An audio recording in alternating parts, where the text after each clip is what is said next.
What's going on, guys? I just wanted to throw this together real quick about mail-in voting because it's in the news, and I think it might help to get a better perspective, from all sides on this thing.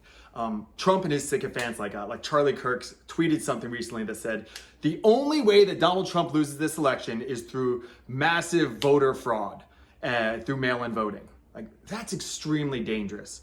Trump going after the post office to defund them and stuff like that.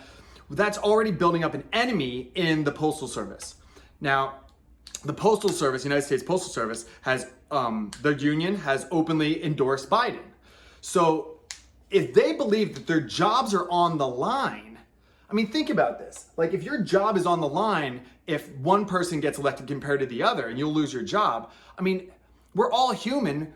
If you go to a conservative neighborhood, what is the possibility that you might lose a few ballots? Now, I know that that's like putting some sort of, bad intentions on our postal workers, but look, we're all human. If you look at this is a tough time, COVID and everything like that. If I could lose my job, if this person gets voted in, then maybe you will. We gotta look out for ourselves and our family.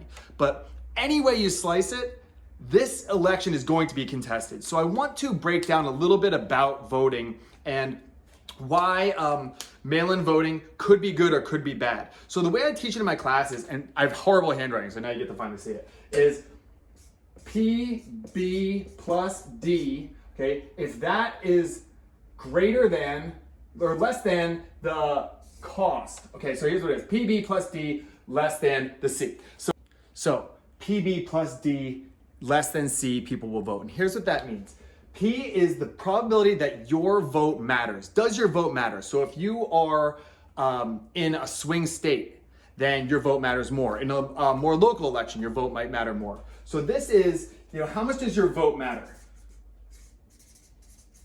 Okay, if you think that you are, it's a very dire time or something like that. You say my specific vote really matters. That's gonna be one of the criteria. B would be the benefit, okay? The benefit that you get, you personally. So if you own an oil company and one candidate is gonna tax oil companies a whole lot and the other one's gonna give a bunch of subsidies, well, there's a huge benefit for you. So that's the benefit. So it's how much does your vote matter and how much of a benefit are you personally gonna get? Okay, now just in basic math, when these two things are together, when two numbers or two integers are next to each other, they are multiplied. Which means that even if you're in a state that's gonna go one way or the other, but the benefit is huge, if this is a small number, but this is a huge number, this is still gonna be a huge number. If this is small and this is small, then it's gonna be small. But if even one of them's big, it's pretty big. If they're both big, then you're very likely to vote. Then there's the D, and the D is the democratic responsibility, the civic responsibility. It's are you gonna wear the little sticker and say are you proud to vote? I'm a government teacher, so I feel pressure. They're man, I gotta go, I gotta vote. Okay, so that kind of stuff. That doesn't matter as much, which is why it's added on. It's not part of the multiplication. Okay, but does your vote matter? What is the benefit of it? And then what is the kind of civic role that you have? No taxation without representation. You believe in that stuff. That's important to you.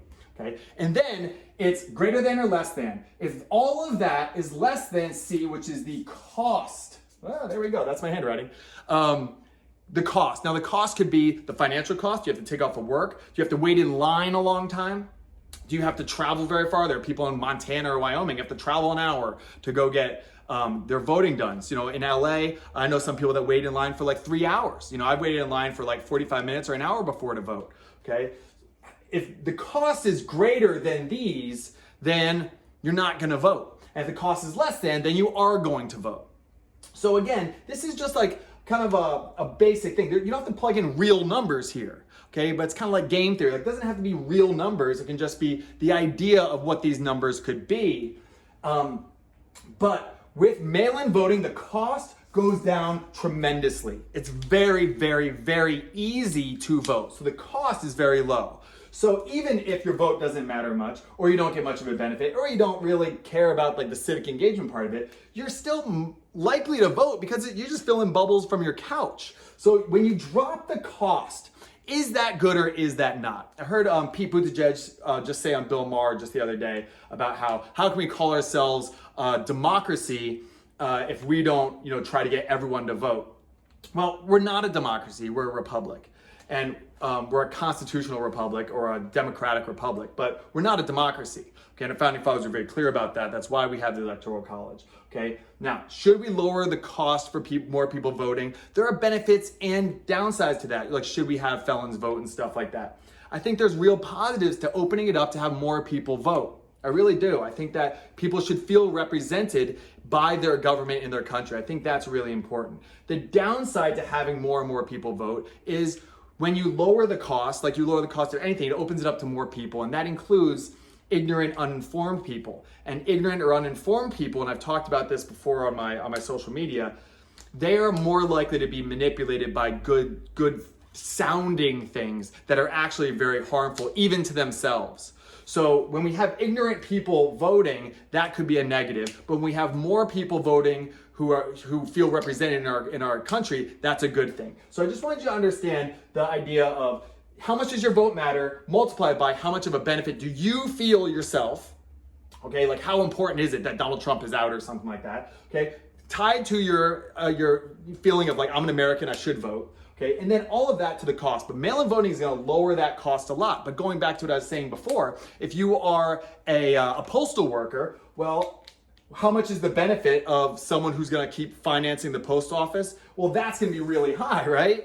Okay, and then you just vote from home, so the cost is very low. You're gonna get more people voting, okay? Which is why the Democratic Party, which is like the party of the people, even though they're not really anymore, they want more people to vote. That's why they say lower the age to 16 and stuff like that. And then the Republican Party, which is like the party of the elite, they're both the party of the elite now, would say, no, we need to make it only so certain people are able to vote, people that know what they're talking about, et cetera, et cetera, et cetera. So I hope this helps a little bit. I don't know, but I was seeing a lot of stuff about this, and I saw a lot of people confused, and maybe this will just make you more confused. I'm sorry if it does, but I just wanted to share that. So thank you guys for watching.